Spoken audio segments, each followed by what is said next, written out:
আজ ২৬শে এপ্রিল বাছাই করা কিছু গুরুত্বপূর্ণ খবর। ভোট পরবর্তী হিংসা রুখতে ইসলামপুর থানার ওসি দেবাশিস ঘোষ মোটরবাইকে পিকেটিং। ডাকাতির সঙ্গে জড়িত ডিজিটাল মিডিয়ার সাংবাদিক রফিকুল ইসলামের বিরুদ্ধে চার্জশিট পেশ ইসলামপুর থানায়।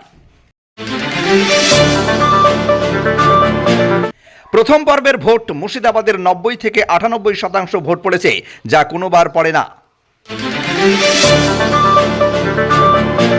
দ্বিতীয় দফার ভোটের আগে ইলেকশন কমিশনার অভিষেক বন্দ্যোপাধ্যায়ের এলাকা থেকে ৫ জন অফিসারকে সাসপেন্ড করলেন, একজন এসপিকে হুঁশিয়ার দেওয়া হয় এবং ১১ জন পর্যবেক্ষক বাইরে থেকে নিয়োগ করা হয়।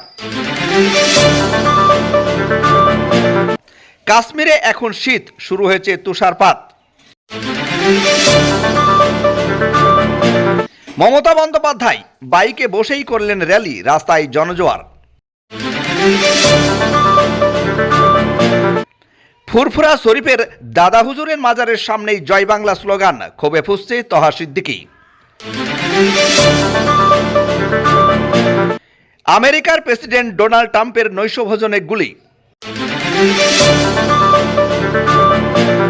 শাশুড়ি বউয়ের ঝামেলায় প্রতিবেশীর হামলা, রঘুনাথপুর মোড়ে মহিলাকে লাথি মেরে গুরুতর জখম Kabil Sheikh.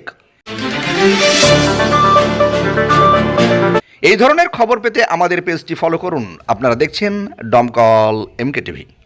অডিটন speech and hearing clinic, এখানে উন্নত মানের মেশিনের সাহায্যে নাক গান গলার পরীক্ষা করা হয়। এছাড়া উন্নত মানের কানের মেশিন পাওয়া যায়। বাচ্চাদের স্পিচ থেরাপির মাধ্যমে তোতলা দেরিতে কথা বলা বা কথা বলতে না পারার সুচিকিৎসা করা হয়। আমাদের ঠিকানা ডমকল তেঁতুলতলা এইচপি গ্যাস অফিসের নিকট।